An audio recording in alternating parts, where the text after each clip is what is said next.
Bem-vindos e bem-vindas à Lei da Paridade. Cá estamos, todas as semanas, comigo, Adriana Cardoso, com a Leonor Rosas e com a Maria Castelo Branco. E ouviram bem, é um programa de comentário político feito por 3 mulheres jovens.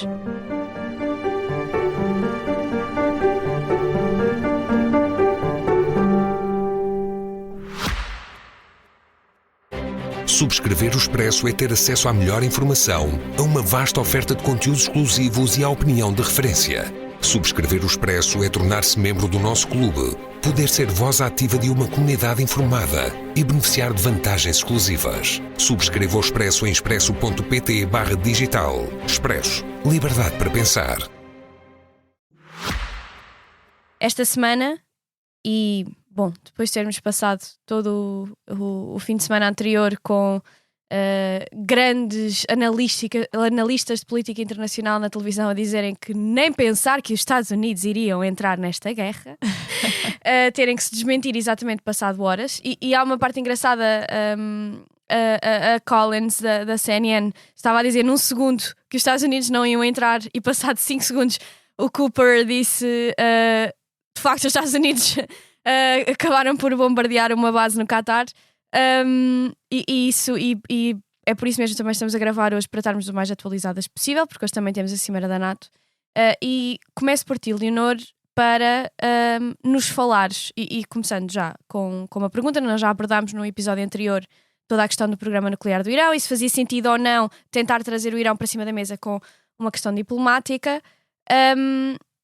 Parece que é uma escalada dos Estados Unidos, o facto de desde há 10 anos estarem a pensar poder ou não atacar o programa nuclear do Irão, não o terem feito, e este presidente o ter inclusive feito. Parece-te que ele se subverteu à vontade de Netanyahu. O que é que te parece que está aqui a passar a nível de geopolítica? Eu acho que, sem dúvida, houve aqui uma mudança, não é uma mudança radical, porque Trump, aliás, já tinha no seu primeiro mandato, julgo eu, rasgado os acordos e as negociações que tinham sido feitas anteriormente durante a administração Obama com 2017, o Irão, exatamente, relativamente ao programa nuclear. Portanto, ele escolheu sempre uma via de não entendimento e de voltar atrás com coisas que já tinham sido feitas. Agora, acho que sem dúvida há aqui uma postura agressiva, beligerante, que não é particularmente nova na política norte-americana, mas acho que ganhou alguns contornos especialmente lunáticos com Donald Trump. Aliás, o Nuno Ramos de Almeida já o disse na televisão e eu acho que foi bastante pertinente. O meu camarada de painel. É verdade, o teu camarada de painel. E acho que outras pessoas também já o disseram, mas lembro-me de o ver a dizer esta falácia das armas de destruição em massa, que se ouvem falar repetida e repetidamente que certo país tem estas armas, levaram à invasão do Iraque e 1 milhão de mortes depois, como ele disse, afinal não havia armas. E aliás, nós não nos lembramos porque éramos muito novas, mas há aquele grande conhecido discurso famigerado de Colin Powell no Conselho de Segurança das Nações Unidas, em que mente com todos os dentes que tem na boca na altura sobre o Iraque. E acho que a desplicência e a impunidade dos Estados Unidos no Médio Oriente não têm limites, nunca tiveram, e agora vemos exatamente essa potência destabilizadora da região, que são os Estados Unidos e Israel.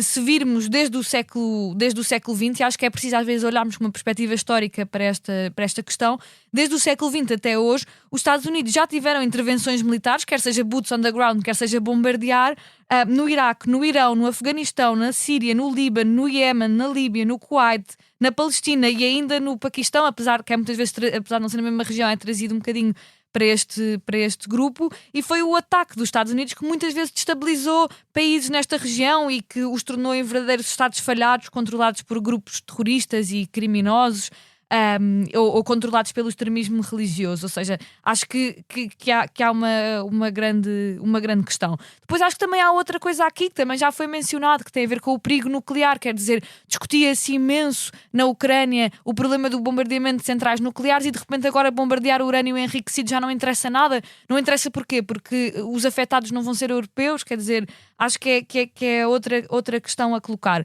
E depois há a questão vergonhosa da mensagem que Mark Rutte envia a Trump, e quer dizer, toda esta coisa à volta, a parabenizá-lo por ter conseguido que a Europa aumentasse 5% a defesa, a despesa em defesa dos seus Estados-membros, que os forçasse a fazer isso. E eu acho que Portugal não só vergonhosamente baixou a cabeça a isso, como baixou ainda a cabeça à utilização da base das lajes neste caminho para bombardear o Irão. Espanha, por exemplo, contrariamente a Portugal, apesar de não ser a posição ideal, conseguiu negociar com a NATO para chegar até 2000 para chegar não só a Espanha, mas aliás também a Bélgica e a Eslováquia, conseguiram negociar para manter em 2% os gastos em defesa. E acho que nisso Pedro Sánchez, no meu entender, de quem eu não sou especialmente fã, quer dizer, mas reconheço que esteve bastante bem. E gostava só de terminar com 2 notas este assunto. Em primeiro lugar, dizer que eu acho que a posição da Europa é totalmente vergonhosa e tem sido vergonhosa por muitos aspectos. Em primeiro lugar, porque relativamente incompatibilizada e subalternizada por Donald Trump, que na verdade está assim, não quer saber para grande coisa dos seus parceiros europeus, continua a baixar a cabeça e a assentir a tudo o que os Estados Unidos fazem, em vez de se tentar afirmar como um bloco político que podia ter uma posição multilateral, promover negociações de paz, ter um papel ativo e desligado dos Estados Unidos, especialmente agora sendo os Estados Unidos tendo os Estados Unidos Donald Trump à frente, e podia ser um bloco geopolítico unido que procurasse a paz na Ucrânia, em Gaza. E, por exemplo, eu acho absurdo que rapidamente se justificam os bombardeamentos ao Irão, que eu acho que não têm nenhum sentido, mas muitos destes dirigentes europeus são incapazes de reconhecer e de dizer a palavra genocídio no que trata a Palestina. E sobre isso, dizer apenas que, enquanto falamos de bombardeamentos a Teherão, enquanto falamos desta questão do Irão, o genocídio em Gaza continua, Israel continua a assassinar centenas de pessoas que estão literalmente em filas para obterem comida para poderem sobreviver, porque há dezenas de milhares de pessoas e de crianças em risco de morrer à fome, e não deixemos que isto caia num background de banalidade do horror. Bom, Maria, e vou-te questionar. Se há coisa que me deu vergonha alheia nestes últimos dias foi, de facto, a partilha que Donald Trump fez da mensagem que Mark Rutte lhe enviou, relativamente ao posicionamento que os Estados Unidos teve e que forçou a que a própria Europa e os diferentes países europeus tenham comprometido relativamente à percentagem do PIB para a defesa, em que, a não ser que aquilo tenha sido um drunk texting, não estou a perceber como é que alguém consegue justificar aquilo, porque é um bocadinho... Sabes aquela tua amiga que tu dizes, por favor, não mandes mensagem ao teu ex-namorado por tudo na tua vida, e ela bebe e a primeira coisa que faz é isso? É exatamente a mesma sensação com que eu fiquei. Parece-te que... e a mim isto impactou-me porque Mark Rutte ainda parecia uma das pessoas mais competentes que nós tínhamos no quadro e no panorama europeu a lidar com a questão da defesa. Parece-te que a Europa está um bocadinho à deriva, como a Leonor disse, relativamente a este assunto, quando devia ter um posicionamento muito mais crítico relativamente à posição dos Estados Unidos? Claro que está, mas a Europa não tem outra opção se não estar à deriva neste assunto, porque repara, eu já tinha dito aqui, acho que foi há 2 episódios, que a Europa, especialmente Portugal, que também me deu um bocadinho de vergonha alheia ter visto, eu sei que é suposto fazer-se isto, mas é um bocadinho ridículo, quer dizer, quando tivemos o nosso primeiro-ministro a ir para o Twitter dizer, por favor, acalmem-se, por favor, voltem à mesa de negociações, e é tipo, sim, mas que poder efetivamente é que o primeiro-ministro português tem? Donald Trump E leu o isto tweet do Montenegro e automaticamente voltou ao programa nuclear do Irão. Não, foi por isso é que o Donald Trump negociou um ceasefire. Não, é porque, mas isto estende-se, eu estou a brincar, obviamente, mas isto estende-se a todos os líderes europeus, porque a Europa, efetivamente, está condenada, a não ser que reavalie a sua posição estratégica no mundo multipolar que nós temos agora. A Europa está condenada a seguir aquilo que os Estados Unidos dizem, porque nós não temos capacidade, nós temos gasto muito dinheiro em defesa, efetivamente. O problema não é nós não termos gasto dinheiro, inclusivamente a União Europeia ou os países europeus já contribuíram mais, da NATO, já contribuíram mais para a defesa da Ucrânia, por exemplo, do que os Estados Unidos. Mas o problema não é esse, o problema é que nós não temos investimento com estratégia, porque os Estados Unidos podem investir menos dinheiro, mas são os Estados Unidos que têm, como se viu agora, por exemplo, mesmo com Israel, o capital de inteligência e que têm os instrumentos que nós não temos, porque mesmo Israel precisou das bombas que são os bunker busters para bombardear Fordow. Mas só Mas sim, deu muita vergonha alheia ver Mark Rutte a fazer aquilo. Ainda por cima foi dizer a seguir que está super ok com o facto do Trump ter partilhado a mensagem dele e que os Estados Unidos estão muito committed à NATO e ao artigo 5 da NATO, etc, etc. Mas repara, para mim há várias coisas aqui. Os Estados Unidos bombardearam Fordow, e Fordow basicamente era o sítio onde o Irão teria mais centros de centrifugação, portanto, onde se estaria a fazer o maior enriquecimento de urânio. Não se sabe ainda, eu queria mesmo dizer isto claramente, eu odeio o regime iraniano, mas não se sabe se o Irão estava de facto a produzir urânio em quantidades suficientes para fazer uma bomba nuclear em semanas, como o Netanyahu disse, até porque o Netanyahu está a dizer isto desde 1992. O Irão está há semanas de conseguir fazer uma bomba nuclear desde 92, há 33 anos. E, portanto, não se sabe, a inteligência americana diz que não é verdade que o Irão estivesse quase a conseguir fazer uma bomba nuclear, e o Trump foi desmentir os seus próprios serviços de inteligência, a dizer que não acredita nisso, que é extraordinário. Os Estados Unidos, contra a vontade e o wishful thinking de muitos analistas de política internacional, como a Adriana disse no início, bombardearam, ou seja, entraram na operação, bombardearam o centro de Fordow, mas, entretanto, os relatórios que têm saído sobre a destruição, porque o Trump foi dizer que foi uma obliteração total, ou seja, foi completamente. Sabe aquela coisa que o Trump diz, que é tudo big, beautiful, como a Big Beautiful Bill, ele é muito. É um pouco exagerado, e pelos relatórios que surgiram, porque houve um leak de informação, não foi nada disso que aconteceu, até porque o Irão suspeita-se que o Irão já estivesse à espera e tivesse movido algumas das coisas de centrifugação de urânio para fora de Fordow antes dos Estados Unidos atacarem. Portanto, poderá ter atrasado uns meses. É o que os serviços de inteligência americanos dizem, supostamente segundo o leak, poderá ter atrasado uns meses, mas não foi tipo uma total obliteration, como o Trump estava a dizer. Isto deixa-me a pensar numa coisa, que é o irónico disto tudo, porque Netanyahu é o wet dream de Netanyahu, é que isto acontecesse, era que os Estados Unidos entrassem com Israel a bombardear o Irão desde 1992. Mas o mais irónico disto tudo é que o Khamenei, que é o líder supremo do Irão, é talvez o homem no regime iraniano que é mais oposto às bombas nucleares, porque por princípio religioso. Ele publicou, acho que foi em 2003, uma fatwa, que é uma regra religiosa, que proíbe a utilização de bombas de destruição massiva ou de armas de destruição massiva por princípios religiosos. Há outros no círculo de poder iraniano que discordam de Khamenei, mas Khamenei é o líder supremo. E será por isso, talvez, que o Irão de facto, ainda não construiu uma bomba atómica. E o meu problema aqui é que estes bombardeamentos, o Trump diz contra os seus homens mais próximos, diz que se for uma mudança de regime também não há problema, e publicou uma coisa ridícula que foi MIGA, que é Make Iran Great Again. Mas a minha questão é, isto não vai provocar uma mudança de regime?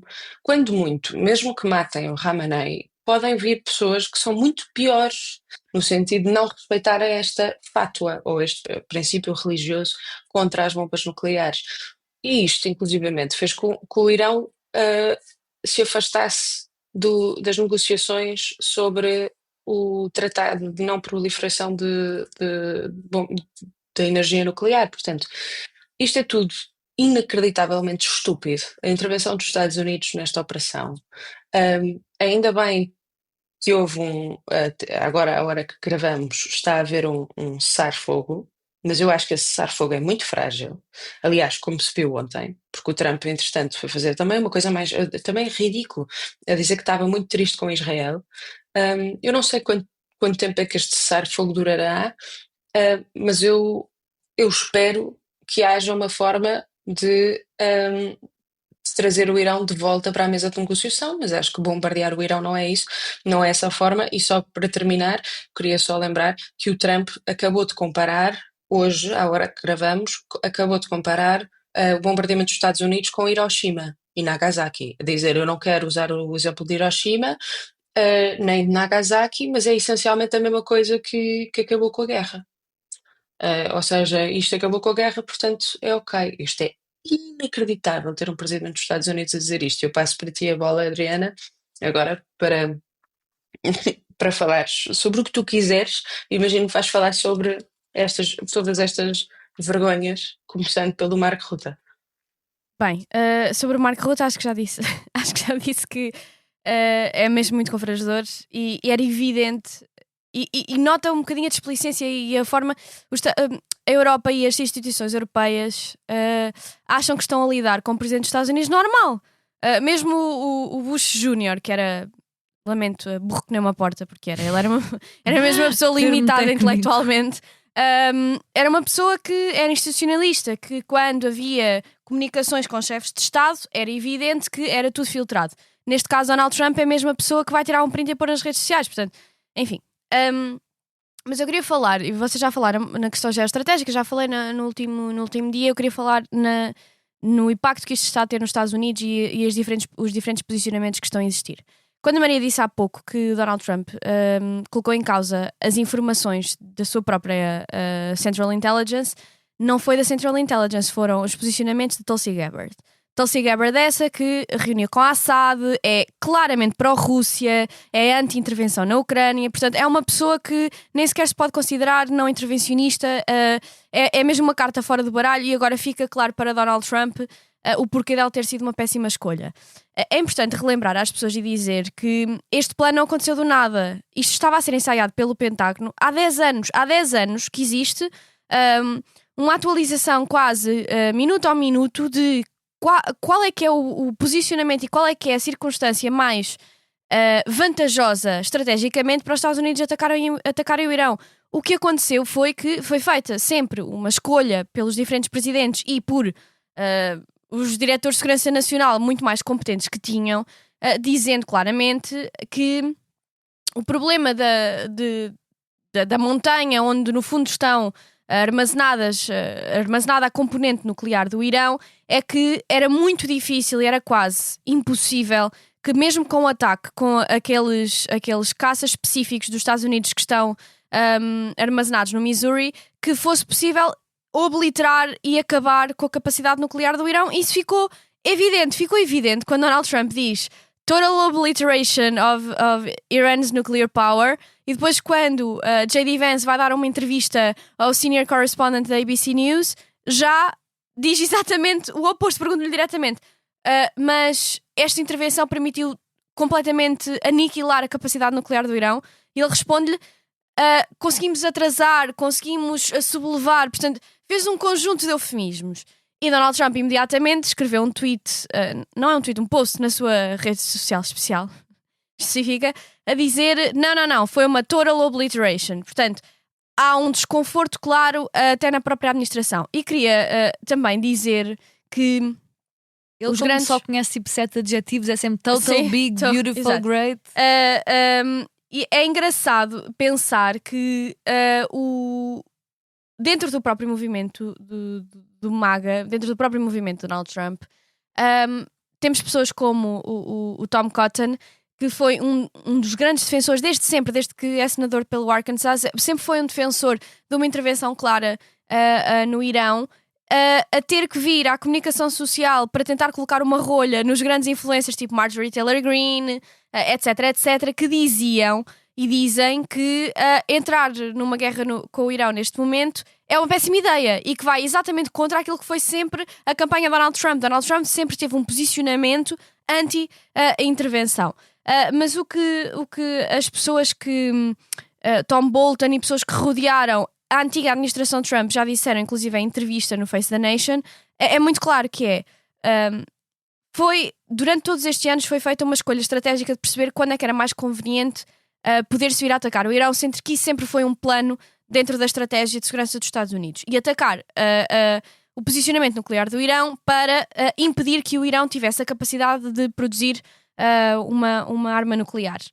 Acontece que neste momento, com a questão que aconteceu com os Houthis, com a questão da Síria, que era o grande aliado do Irão na região, absolutamente ter desaparecido.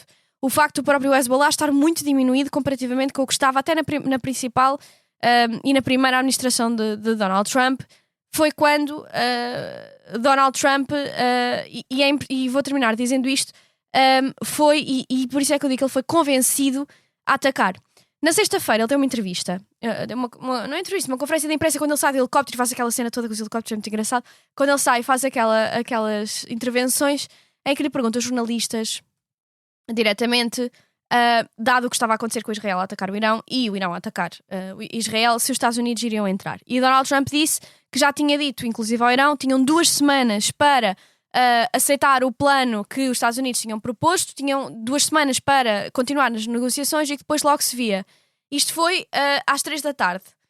Sabe-se que às 6 da tarde desse mesmo dia existiu uma conferência, não é uma conferência, mas ou seja, uma reunião com as pessoas mais seletas da administração Trump relativamente a esta questão, que ele foi convencido e que foi dada uma ordem poucas horas depois, foi reportado pelo New York Times, para os caças que estavam no Missouri saírem dos Estados Unidos, passarem pelo Mediterrâneo para depois entrarem no espaço aéreo do Irão, que aparentemente nem sequer se apercebeu e não foi permissível e não conseguiram perceber que os caças lá estavam.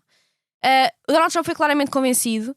Acho que vai ficar, e é uma das coisas que vai ser um livro escrito para o futuro, quem foi a pessoa que o conseguiu convencer a fazer isto, porque ele é uma pessoa que numa reunião é convencido de uma coisa, ele pensava exatamente o contrário e ele faz.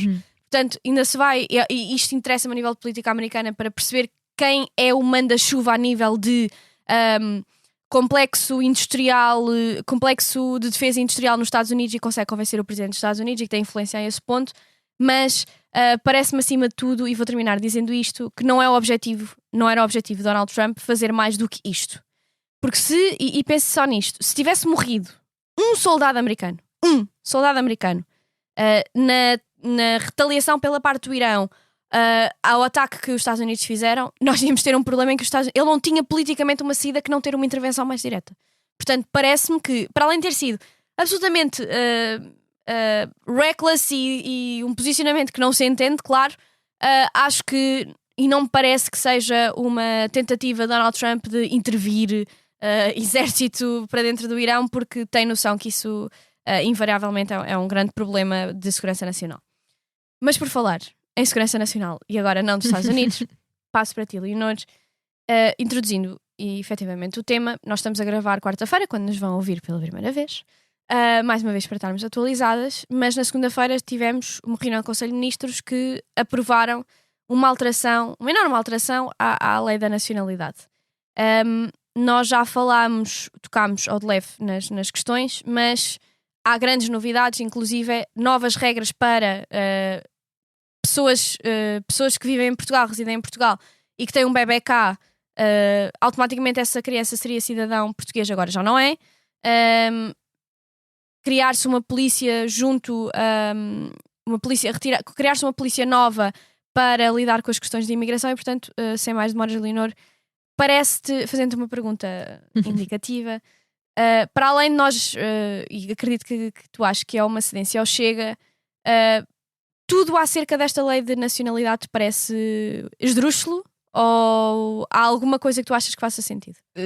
Não. Gostava de falar sobre estas medidas que eu acho verdadeiramente escandalosas e foram apresentadas como foram intituladas de firmes e humanistas. Do segundo não encontro nenhum vestígio nestas novas propostas legislativas.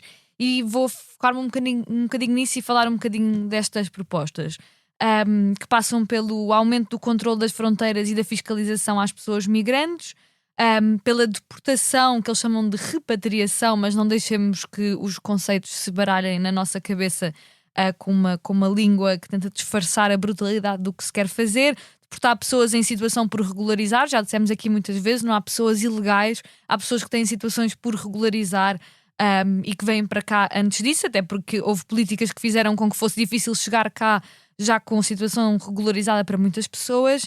Querem aumentar a dificuldade para quem quer obter a nacionalidade portuguesa, dificultar provas de língua e cultura portuguesa, aumentar o tempo mínimo de residência legal de 5 para 10 anos para a obtenção de nacionalidade portuguesa, com exceção dos países de língua portuguesa, que seria 7 anos, ainda assim continua a ser um aumento mesmo para estas pessoas, dificultar as crianças de quem cá vive possam ter a nacionalidade portuguesa, ou seja, quando um bebê cá nasce, filho de pais estrangeiros, deixa de ter nacionalidade portuguesa, a menos que os pais a peçam e para isso têm de viver cá pelo menos há 3 anos, o que é uma coisa, enfim, completamente absurda, no meu entender, e muito, muito violenta. Daqui a bocado vamos estar a deportar pessoas que nasceram em Portugal, quer dizer, não tem nenhum sentido. O fim do regime dos vistos para os sefarditas, que apesar de ser uma coisa que foi muito contestada pela esquerda, no meu entender, eu acho que é uma medida de reparação histórica relevante por uma injustiça secular, enfim, do qual já não há especial memória hoje em dia, no sentido em que já foi há muito tempo. Muitas destas famílias, a sua saída tem a ver com a Inquisição, mas acho que é uma medida de reparação histórica relevante e importante, independentemente de ter sido muitas vezes usada para algumas pessoas conseguirem obter uma nacionalidade europeia e haver casos como oligarcas russos que têm nacionalidade portuguesa por causa disto e que lhes dá jeito para o negócio. Acho que isso é um assunto secundário e eu sou favorável à existência desta lei. E com isto não quero dizer que não acho que não existissem outras reparações históricas para fazer, blá blá blá. Acho que muitas vezes quando eu defendo esta lei em conversas com pessoas, as pessoas dizem-me isto. Claro que há outras para fazer, mas acho que isso não invalida que esta seja é um argumento um bocadinho relevante, esdrúxulo, não é? Ou seja, dizer lá porque há mais reparações históricas a fazer, esta em concreto não pode existir. Enfim, a retirada da nacionalidade para quem comete crimes, esta grande bandeira que só vem incentivar a percepção falaciosa de que há aí uma onda de crimes, percepção inventada de que há uma onda de crimes cometidos por migrantes, e que nós já vimos e já repetimos aqui várias vezes na Lei da Paridade, em vários episódios, estatísticas que mostram que isso não é verdade. O visto de procura de trabalho passa a ser apenas para pessoas altamente qualificadas, atividades altamente qualificadas, que são definidas pelo governo. Não sei bem o que é que serão as atividades altamente qualificadas, sendo que nós exportamos pessoas altamente qualificadas porque não temos uma geração que não tem uma vida digna cá.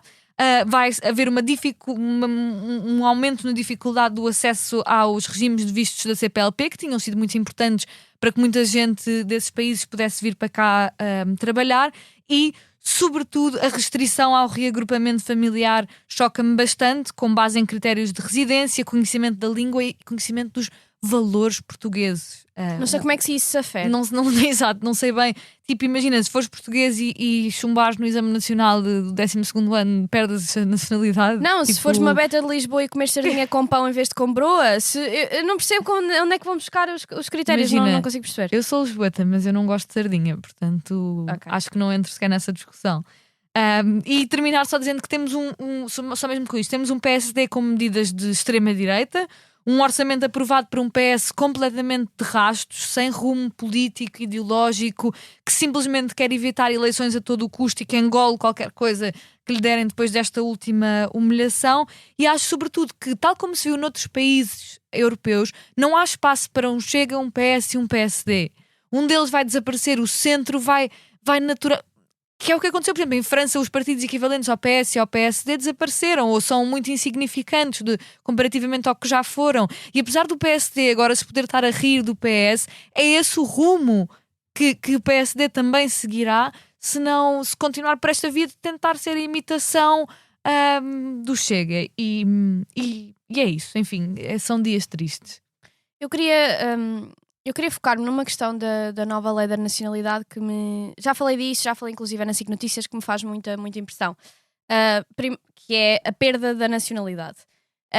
A nossa Constituição não permite apátridas, no sentido em que um português então nunca poderia estar, um português, ou seja, uma pessoa originária mesmo de Portugal, ou seja, que nasceu em Portugal, que não tem dupla nacionalidade, nem sequer podia estar abrangido por esta questão, porque não permite que essa pessoa fica apátrida, o que significa que isto penaliza, claro, só quem tem dupla nacionalidade, ou seja, quem tentou e conseguiu obter a nacionalidade. naquilo que foi dito por Leitão Amaro, significa que se pode perder a nacionalidade por crimes de elevada gravidade em que, e estou a citar, o juiz tenha decretado prisão efetiva igual ou superior a 5 anos. Que pode ir desde crimes contra o Estado, espionagem, mas homicídio, violação e ofensas muito graves à integridade física. Eu fui ver nos diferentes países, são 80 países, que de facto permitem a perda de nacionalidade, e países ultra restritivos, como por exemplo os Estados Unidos, tu perdes a nacionalidade se fores condenado por espionagem ou terrorismo. Uma pessoa que cometa um crime que tem uma pena de prisão efetiva de 5 anos nos Estados Unidos não perde a nacionalidade. Isso não acontece. Portanto, o que me choca mais, e foi o que me chocou mais da lei da nacionalidade, francamente, é ir para além daquilo que já é visto no direito internacional comparado e tudo mais como excessivo. Quando até em países como, por exemplo, na França, é permissível que, se alguém tiver por alguma razão ter sido naturalizado, mas condenado por corrupção, perder a nacionalidade. Se tiver, após ter obtido a nacionalidade, o prazo de 10 anos ainda não tenha passado, se isso já era considerado um excesso, imagine-se o que é que será em Portugal uma pessoa, por ter uma pena de prisão efetiva de 5 anos, perder a nacionalidade. Eu não estou a defender, evidentemente, criminosos, não faz parte das minhas tarefas diárias defender criminosos, não é? Das coisas que eu gosto de fazer. Mas depende dos criminosos, depende de qual é a lei que diz que uma pessoa é criminosa. Não é isso. O ponto é, neste momento... Let's go antigo, não é? Neste momento, em Portugal, considerando os problemas que nós temos, considerando o crescimento do Chega, estar a fazer uma lei da nacionalidade, ou tentar fazê-la, porque vamos lá ver que isto esta semana vai ter que ir à Assembleia da República para ser aprovado. Isto não pode ser feito por medida do Governo, isto tem que ir à Assembleia da República. Tentar-se fazer este debate e tentar ser mais papista que o Papa, sendo que o Papa neste sentido são os Estados Unidos, em que ainda há pena de morte nos Estados Unidos, ou seja, tentar ir mais além do que, a nível criminal, do que os Estados Unidos, é algo que me faz francamente muita confusão. É uma coisa que eu não consigo perceber. Não sei como é que pescámos os olhos, fechámos os olhos durante um bocadinho, veio um governo de direita e do nada isto acontece. E eu, como pessoa de centro-direita que acredita que o Estado deve estar o mínimo, deve ter o mínimo de intervenção e sair do caminho da vida das pessoas e não se meter naquilo que são naquilo que é o processo natural do cidadão, do indivíduo existir em sociedade, considerar-se que o Estado tem a capacidade de remover a nacionalidade a uma pessoa neste aspecto, a mim faz-me mesmo muita confusão. Passo para ti, Maria, porque podemos estar aqui horas a debater este assunto, não acho que nós tenhamos muita discordância sobre isto. Perguntando-te o que é que tu retiras desta questão da lei da nacionalidade, mas também, porque não foi a única questão do programa de governo, embora esteja a ser a mais falada, também perguntando sobre este compromisso de Luís Montenegro relativamente ao aumento do PIB relativamente à defesa, que foi algo que, segundo eu me lembro, não foi falado em campanha eleitoral, Maria, ou estou errada? Foi falado em campanha eleitoral até 2029 e agora Luís Montenegro diz assim, não, mas nós conseguimos fazer isto este ano sem um orçamento retificativo. Não sei como, mas queria só dar uma nota em relação à lei da nacionalidade, concordando com a maior parte das coisas que vocês disseram. Acho que não tenho muito a acrescentar, porque de facto é extraordinário. Dificultar o reagrupamento familiar das pessoas é um absurdo. E é um contrassenso segundo a política do próprio Montenegro. Coisas que ele já disse no passado. Mas não me espanta nada, porque este PSD está mais, como está mais fortificado eleitoralmente, está mais à vontade para sair do centro. O centro, eu sempre disse que o centro de Luís Montenegro estava a ser um centro performativo. Luís Montenegro está a achar mesmo que consegue captar as bandeiras do Chega e com isso também as pessoas que votam no Chega. Eu não acho que isso seja verdade, até porque o governo já tinha estado a tentar isso antes destas eleições, que é verdade que vieram do nada, mas já estava a tentar isso e os resultados não são muito incríveis, porque o Chega conseguiu passar a segundo maior partido em número de deputados e o partido da oposição. Portanto, o que acontece é que só está a legitimar uma retórica original de André Ventura, original em Portugal, é uma retórica copiada, é até esquisito, é copiada dos movimentos todos de direita radical mundiais. Chega, aliás, a trair a direita radical portuguesa, que é um bocado absurdo e um bocado irónico. Mas em relação a esta lei da nacionalidade, choca-me só por uma questão. Nós sabemos que temos um problema nas pensões de reforma. Nós sabemos que temos um problema, isto só para acrescentar aquilo que vocês já disseram e que eu concordo. Nós sabemos que temos um problema na nossa segurança social por causa da nossa pirâmide etária que está invertida. Ou seja, temos cada vez menos jovens. Há dois caminhos para isto. Ou se corta nas pensões e nas reformas, e se fecha completamente o país, ou então deixamos de facto entrar pessoas porque somos uma cultura aberta e uma sociedade aberta. E temos exemplos de como é que isso funcionou bem nos Estados Unidos, por exemplo, antes destas loucuras neoconservadoras, e temos exemplos de como é que isto funcionou mal no Japão, por exemplo, que é uma cultura hiper fechada e está com uma crise de natalidade enorme e uma crise na segurança social enorme.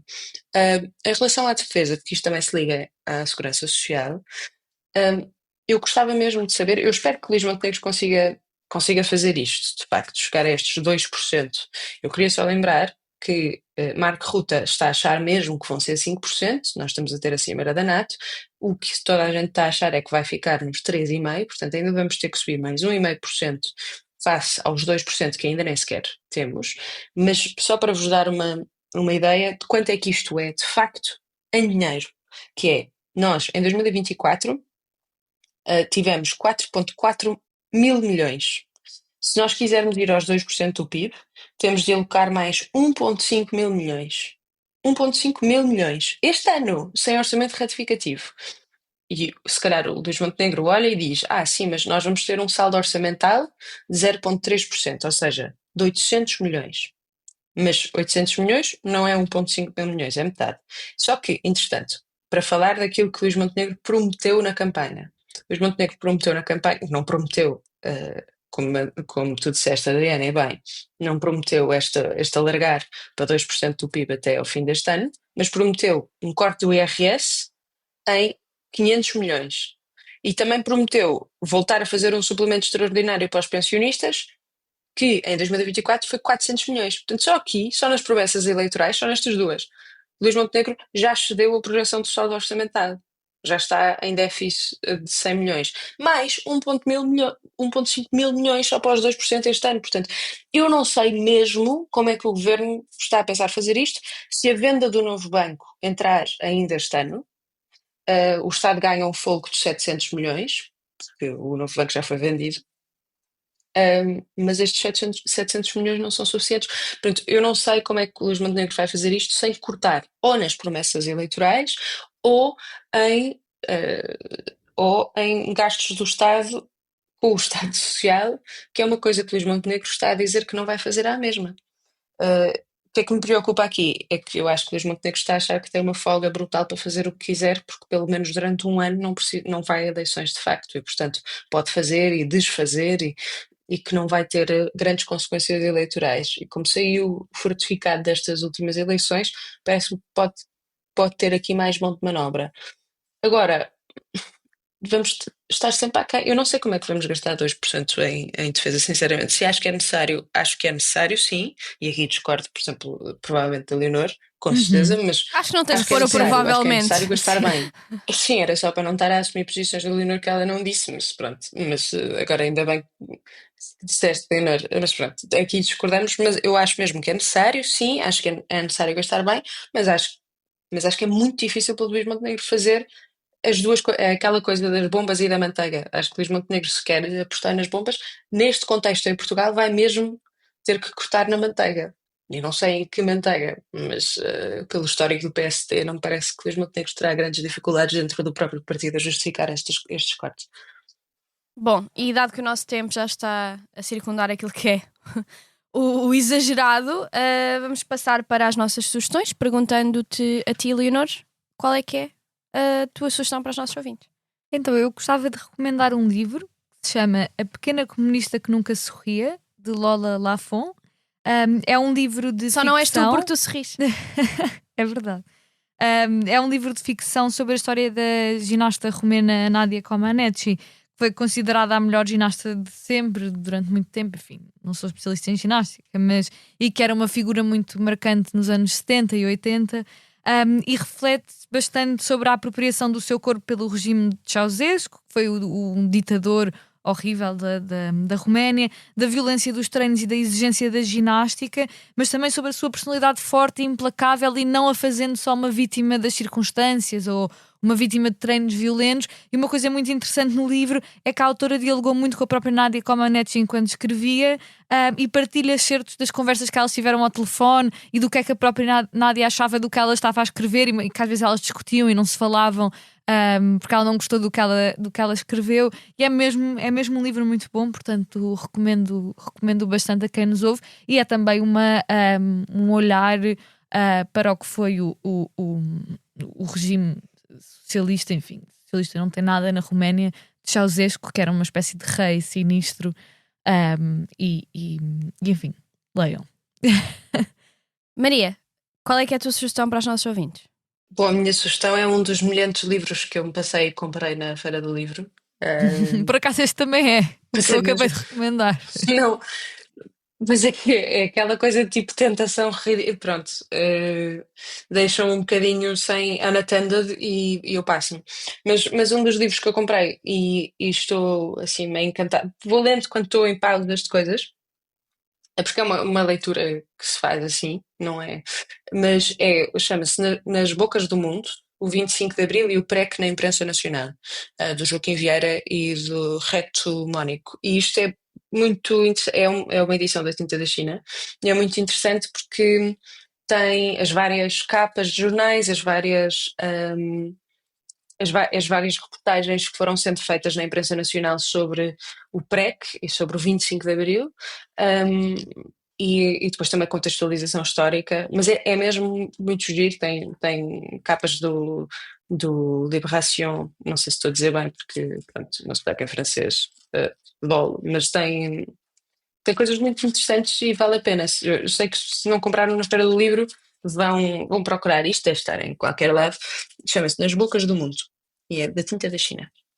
Bom, e eu, não excepcionalmente, no sentido em que já fiz isto algumas vezes, vou fazer uma profunda não sugestão.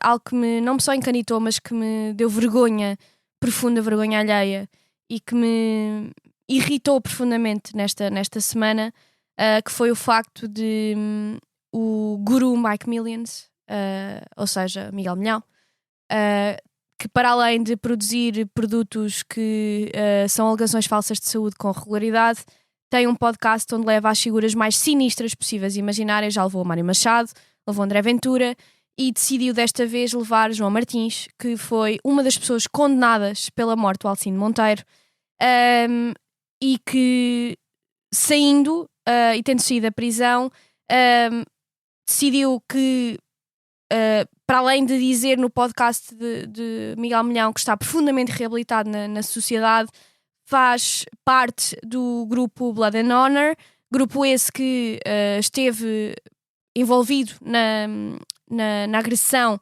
a um ator no Teatro da Barraca, e efetivamente, e dá para ver na internet, ir buscar vídeos e vê-lo a discursar e a dizer viva o fascismo, e levantar a mão e fazer uma saudação nazi.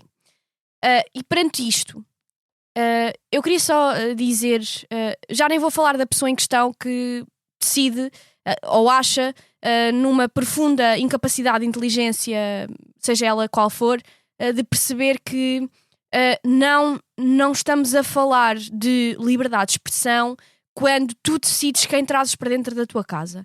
E se tu decides trazer para dentro da tua casa um neonazi condenado pela morte de uma pessoa cuja única razão de ter sido morta é ser uma pessoa racializada, uma pessoa que levanta a mão e faz uma saudação nazi a dizer viva o fascismo, e uma pessoa que fala de reimigração e de substituição de portugueses, tu fazes uma escolha ideológica, tu fazes uma escolha política e decides tê-lo num espaço que é teu, e sim dás-lhe amplitude e dás-lhe cobertura, que mais não seja cobertura mediática. Queria só dizer, para terminar, que as pessoas que aceitam ir ao podcast desta pessoa e que consideram, porque querem ter atenção, porque querem ter a exposição mediática, que vale tudo, ou até mesmo pessoas que decidem debater não só com este tipo de pessoas, mas como inclusive pessoas do Chega, achando ou dizendo que estão só a conversar com todas as pessoas e ouvir todos os lados. Quando existe uma mesa e tu te sentas de um lado e colocas factos de um lado e racismo do outro e nazismo do outro lado, o que é que fica no centro da mesa? Fica tu achares que essa pessoa e a opinião dessa pessoa é tão válida, faz tanto sentido como a tua. E por isso mesmo, e porque eu fiz uma chamada de atenção a esta pessoa absolutamente sinistra, que infelizmente já me convidou para o podcast, coisa que eu evidentemente nem sequer respondi, mas já vi pessoas que até são colegas nossos comentadores a irem ao podcast dessa pessoa. Por favor, agora é que agora é um literal neonazi que matou uma pessoa, ok? Acho que já não há mais baixo para descer do que isto.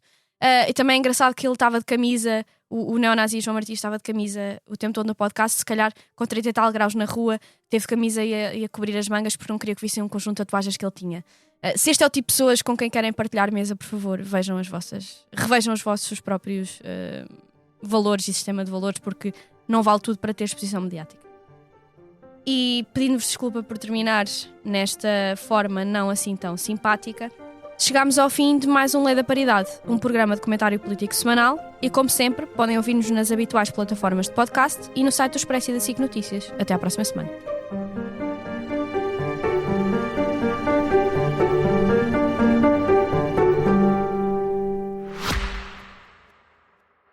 Subscrever o Expresso é ter acesso à melhor informação, a uma vasta oferta de conteúdos exclusivos e à opinião de referência. Subscrever o Expresso é tornar-se membro do nosso clube, poder ser voz ativa de uma comunidade informada e beneficiar de vantagens exclusivas. Subscreva o Expresso em expresso.pt/digital. Expresso. Liberdade para pensar.